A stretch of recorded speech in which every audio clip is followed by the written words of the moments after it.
નમસ્કાર. દિવસભરના તાજા સમાચારોમાં તમારું સ્વાગત છે. તમારી સાથે હું છું પિનલગીરી ગોસ્વામી. સમાચારો વિસ્તારથી જાણીએ એ પહેલા મહત્વના સમાચારો ઉપર એક નજર. મિત્રો, સૌથી મોટા સમાચાર સામે આવી રહ્યા છે. જયપુરમાં સિલિન્ડર બ્લાસ્ટ, 3 લોકોના થયા છે મોત. ત્યારે મિત્રો આગળ વાત થશે જેદ્દાથી આવેલી 4 મહિલાઓ 1,52,00,000ના સોના સાથે ઝડપાઈ ગઈ છે. આગળ વાત થશે પાકિસ્તાનનો પલટવાર, 145 આતંકીઓ ઠાર.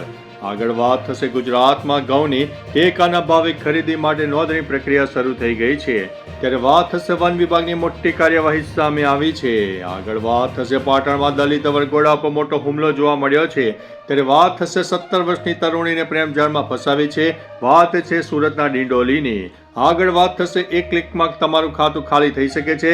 જોઈ લો આ સમાચાર. આગળ વાત થશે અધિકારી ફોન ના ઉપાડે તો રાજીનામું લો. આગળ વાત થશે ખામેનીએ ટ્રમ્પને આપી દીધી છે મોટી ધમકી. ત્યારે વાત થશે વહેલી સવારે કાશ્મીરમાં આવ્યો છે જોરદાર ભૂકંપ. આગળ વાત થશે રાષ્ટ્રપતિના ભાષણ ઉપર ચર્ચા, રાહુલ ગાંધી આપશે જવાબ. ત્યારે વાત થશે રોહિત સિટી ફાયરિંગ કેસમાં તમામ 5 આરોપીઓ કોર્ટમાં રજૂ કરવામાં આવ્યા છે. આગળ વાત થશે ગુજરાતમાં ઠંડીનો પારો ગગડ્યો છે. ત્યારે વાત થશે અમદાવાદ ફ્લાવર શોના રોપાઓ લાવો હવે તમારા ઘરે. આગળ વાત થશે ભયાનક દુર્ઘટના, 200થી વધુ લોકોના મોત થયા છે. વાત છે આફ્રિકન દેશ કોંગોની. ત્યારે વાત થશે અંડર-19 વર્લ્ડ કપમાં ભારત અને અફઘાનિસ્તાન વચ્ચે સેમીફાઇનલનું આયોજન. અને ભાવનગરમાં એક માયાબાઈ વિશે ટિપ્પણી કરવા બદલ અત્યારે માહોલ ગરમાયો છે. હવે મિત્રો સમાચારો વિસ્તારથી. ભાવનગરની ન્યાય સભામાં જીતુભાઈ ધાપડાએ લોકગાયક માયાબાઈ આહિર અને અમરીશ ડેર ઉપર કરોડોની જમીન હડપવાનો આક્ષેપ કર્યો છે. તેમણે જાહેરમાં માયાબાઈ વિશે ટિપ્પણી કરી હતી અને 2007થી તેમની જમીનના પુરાવા નાશ કરીને ખોટા દસ્તાવેજો કરાયા છે તેવો આક્ષેપ કર્યો હતો. નવનીત બાલદિયા પર હુમલા બાદ યોજાયેલી આ સભામાં પીડિતોએ લેન્ડ ગ્રેબિંગ અને રાજકીય વર્ગના દુરુપયોગના આરોપો પણ લગાવ્યા છે. અન્ય મહત્વના સમાચારની વાત કરીએ તો અંડર-19 વર્લ્ડ કપમાં ભારતે પાકિસ્તાનને 58 રને હરાવીને સેમીફાઇનલમાં પ્રવેશ મેળવ્યો છે. જ્યારે પાકિસ્તાન બહાર ફેંકાઈ ગયું છે. ગ્રુપ 2માંથી ભારત અને ઇંગ્લેન્ડ, જ્યારે ગ્રુપ 1માંથી ઓસ્ટ્રેલિયા અને અફઘાનિસ્તાન અંતિમ 4માં પહોંચી ગયા છે. પ્રથમ સેમીફાઇનલ 3 ફેબ્રુઆરીએ ઓસ્ટ્રેલિયા અને ઇંગ્લેન્ડ વચ્ચે રમાશે. ભારત અને અફઘાનિસ્તાન વચ્ચે બીજી સેમીફાઇનલ 4 ફેબ્રુઆરીએ રમાવાની છે. અન્ય મહત્વના સમાચારની વાત કરીએ તો ભયાનક દુર્ઘટના, 200થી વધુના થયા છે મોત. આફ્રિકન દેશ કોંગોની રૂબાયા કોલ્ટન ખાણમાં સર્જાયેલા ભયાનક ભૂસ્ખલનમાં 200થી વધુ લોકો જીવતા ગયા છે. આ દુર્ઘટનામાં મહિલાઓ અને બાળકો પણ ભોગ બન્યા હોવાના અહેવાલો સામે આવી રહ્યા છે. ઈજાગ્રસ્તોને સારવાર માટે ખસેડવામાં આવ્યા છે, પરંતુ ઘણાની હાલત ગંભીર છે. નોંધનીય છે કે આ ખાણ 2024થી AFC/M23 વિદ્રોહી જૂથના કબજામાં છે અને રાહત અને બચાવ કામગીરી હાલમાં યુદ્ધના ધોરણે ચાલી રહી છે. અન્ય મહત્વના સમાચારની વાત કરીએ તો અમદાવાદ ફ્લાવર શોના રોપાઓ લાવો હવે તમારા ઘરે. અમદાવાદ મ્યુનિસિપલ કોર્પોરેશન દ્વારા રિવરફ્રન્ટ ફ્લાવર શોના રોપાઓના વેચાણનો મોટો નિર્ણય લેવાયો છે. નાગરિકો ચાંદખેડા, એલિસ બ્રિજ, નવરંગપુરા અને સાયન્સ સિટી નર્સરી પરથી ગજેનિયા, પિટુનિયા અને સેવંતી જેવા ફૂલોની ખરીદી કરી શકશે. રોપાઓના ભાવ 10 રૂપિયાથી લઈને 235 રૂપિયા રાખવામાં આવ્યા છે. જથ્થાબંધ ખરીદી ઉપર ભાવમાં રાહત મળશે. અમદાવાદીઓ ફ્લાવર શોની સુંદરતા હવે પોતાના આંગણે પણ સજાવી શકશે. અન્ય મહત્વના સમાચારની વાત કરીએ તો ગુજરાતમાં ઠંડીનો પારો ગગડ્યો. વેસ્ટર્ન ડિસ્ટર્બન્સ સક્રિય થતા ગુજરાતના તાપમાનમાં 3થી 5 ડિગ્રીનો ઘટાડો થયો છે. નલિયામાં 12 ડિગ્રી અને અમદાવાદમાં 19.4 ડિગ્રી તાપમાન નોંધાયું છે. હિમાચલમાં સિઝનની પ્રથમ હિમવર્ષાની મેદાની વિસ્તારોમાં ઠંડી વધી ગઈ છે. અલ નીનો અને ગ્લોબલ વોર્મિંગના કારણે આ વર્ષે શિયાળો નરમ રહ્યો છે. આગામી 5 દિવસ ઉત્તર ભારતમાં ગાઢ ધુમ્મસ રહેવાની સંભાવના હવામાન વિભાગે વ્યક્ત કરી છે.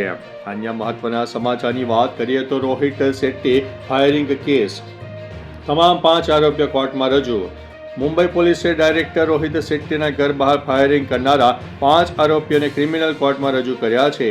બિશ્નોઈ ગેંગ સાથે જોડાયેલા આ શખ્સો અમન આનંદ, આદિત્ય જ્ઞાનેશ્વર, સિદ્ધાર્થ દીપક, સમર્થ અને સ્વપ્નિલની જુહોમાં 4 રાઉન્ડ ગોળીબાર કરવા બદલ ધરપકડ કરવામાં આવી છે.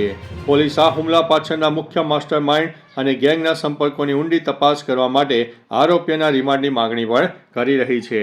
અન્ય મહત્વના સમાચારની વાત કરીએ તો રાષ્ટ્રપતિના ભાષણ ઉપર ચર્ચા, રાહુલ ગાંધી આપશે જવાબ.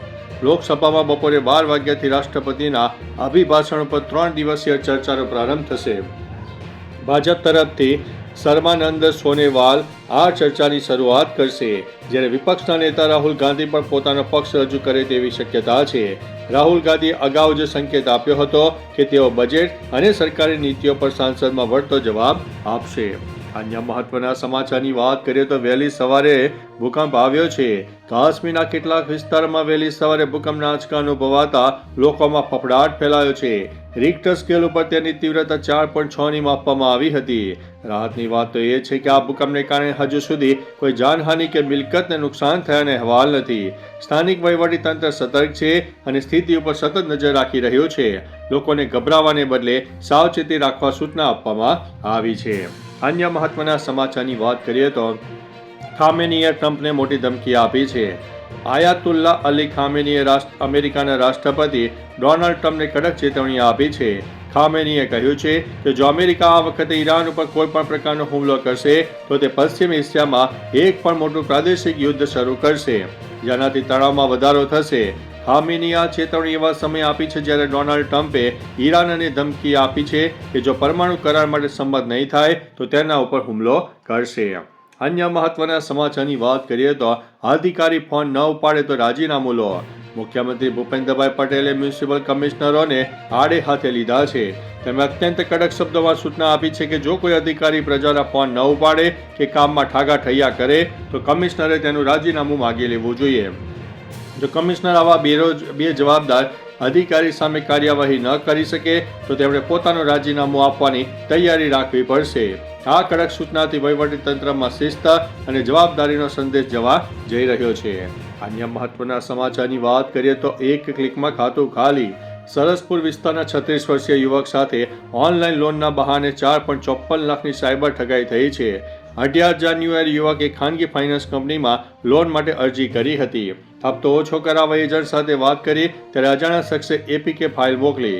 ફાઇલ ડાઉનલોડ કરતા જ મોબાઈલ બંધ થઈ ગયો અને સ્ક્રીન ઉપર ઈએમઆઈ ફાઇલ પ્રોસેસ દેખાવા લાગ્યું. એટીએમમાં બેલેન્સ ચેક કરતા ખબર પડી કે ખાતું ખાલી થઈ ગયું છે. અન્ય મહત્વના સમાચારની વાત કરીએ તો 17 વર્ષની તરુણીને પ્રેમજાળમાં ફસાવી. સુરતના ડિંડોલી વિસ્તારમાં રહેતી અને ઉધનામાં ધાગા કટિંગનું કામ કરતી 17 વર્ષની તરુણીને ત્યાં જ રહેતા અન્ય ધર્મના યુવક રફીકે પ્રેમજાળમાં ફસાવીને દુષ્કર્મ આચર્યું. ગત નવેમ્બર 2024માં રફીકે લગ્નની લાલચ આપીને ગોપી તળાવ ખાતે ફરવા લઈ જઈને તેની મરજી વિરુદ્ધ દુષ્કર્મ આચર્યું હતું. 9 દિવસ પહેલા તેણે તરુણીને બ્લેકમેલ કરીને ઉત્તર પ્રદેશ ભગાડી લીધી હતી. અન્ય મહત્વના સમાચારની વાત કરીએ તો પાટણમાં દલિત વરઘોડા ઉપર હુમલો. પાટણ તાલુકાના ચંદુ માણા ગામે દલિત યુવક વિશાલ ગણપતભાઈ ચાવડાના લગ્ન પ્રસંગે વરઘોડા પર થયેલા હુમલાનો બનાવ સામે આવ્યો છે. 1 ફેબ્રુઆરી 2026ના રોજ સવારે 11:30 વાગે ડીજે સાથે વરઘોડો નીકળ્યો અને જોગણી માતાના મંદિર સામેના ચોકમાં પહોંચ્યો. ત્યારે કેટલાક શખ્સોએ હથિયારો સાથે ધમકી આપીને જાતિ વિષયક અપશબ્દ બોલ્યા હતા. પાટણ તાલુકાના પોલીસ મથકે 8 શખ્સો વિરુદ્ધ બીએનએસ અને એટ્રોસિટી એક્ટ હેઠળ ગુનો નોંધાયો છે. અન્ય મહત્વના સમાચારની વાત કરીએ તો વન વિભાગની મોટી કાર્યવાહી. વલસાડ ઉત્તર વન વિભાગે દક્ષિણ ગુજરાતના જંગલોમાં કિંમતી વન સંપદાની ચોરી કરતા માફિયાઓ સામે કડક કાર્યવાહી કરી છે. વન વિભાગની ટીમે એક દિલ ધડક ઓપરેશનમાં 23 વન ગુનાઓમાં સંડોવાયેલા રીડા ગુનેગારને 16 ટન ખેરના લાકડા ભરેલા ટ્રક સાથે દબોચી લીધો. મુખ્ય વન સંરક્ષક ડોક્ટર બી સુચિંતા અને નાયબ વન સંરક્ષક શ્રી લોકેશ ભારદ્વાજના માર્ગદર્શન હેઠળ ચોક્કસ બાતમીના આધારે ટીમ વોચ ગોઠવીને ટ્રકને અટકાવીને તપાસ હાથ લીધી હતી. અન્ય મહત્વના સમાચારની વાત કરીએ તો ગુજરાતમાં ઘઉંની ટેકાના ભાવે ખરીદી શરૂ. ગુજરાત સરકારે રવિ માર્કેટિંગ સિઝન 2026-27 માટે ઘઉંની ટેકાના ભાવે ખરીદી માટે નોંધણી પ્રક્રિયા શરૂ કરી છે. પ્રતિ ક્વિન્ટલ 2585ના ભાવે ઘઉંની ખરીદી સીધી કરવામાં આવશે. ટેકાના ભાવે ઘઉં વેચતા ઈચ્છતા ખેડૂતોએ 1 માર્ચ 2026 સુધીમાં સ્થાનિક ગ્રામ પંચાયત ખાતે 20 મારફતે ઓનલાઈન નોંધણી કરાવવી ફરજિયાત છે. અન્ય મહત્વના સમાચારની વાત કરીએ તો પાકિસ્તાનનો પલટવાર, 145 આતંકી ઠાર. પાકિસ્તાનના બલુચિસ્તાન ક્ષેત્રમાં સુરક્ષા દળોએ 40 કલાકમાં 145 બલુચ બળવાખોરોને ઠાર કર્યા. BLA ગઈકાલે પાકિસ્તાનમાં થયેલા હુમલાઓની જવાબદારી સ્વીકારી લીધી હતી, જેને હેર ઓફ ઓપરેશન નામ આપવામાં આવ્યું. આ હુમલામાં 17 સુરક્ષા કર્મચારીઓ અને 80 નાગરિકો માર્યા ગયા હતા.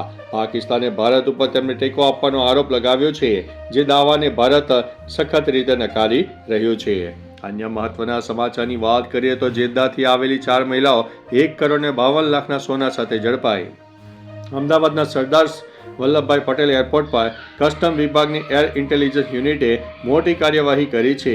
જેદ્દાથી આવેલી 4 મહિલા મુસાફરો પાસેથી આશરે 1,52,00,000ની કિંમતનું 945.57 ગ્રામ સોનું જપ્ત કરવામાં આવ્યું. મહિલાઓએ સોનાની 7 ચેન અને 7 બંગડીઓ શરીર પર ઘરેણા તરીકે પહેરીને દાણચોરી કરવાનો પ્રયાસ કર્યો, પરંતુ તેમનો પ્લાન નિષ્ફળ રહ્યો છે. અન્ય મહત્વના સમાચારની વાત કરીએ તો સિલિન્ડર બ્લાસ્ટ, 3 લોકોના થયા છે મોત. જયપુરના ઔદ્યોગિક વિસ્તારમાં ઓક્સિજન સિલિન્ડર બ્લાસ્ટની ભયાનક ઘટના સામે આવી છે. વિસ્ફોટ એટલો ભીષણ હતો કે 3 લોકોના મૃત્યુ થયા છે, જ્યારે અનેક લોકો ગંભીર થયા છે. ધુમાડા અને આગને કારણે નજીકની ફેક્ટરીઓ અને આસપાસના વિસ્તારમાં તણાવ જોવા મળ્યો છે.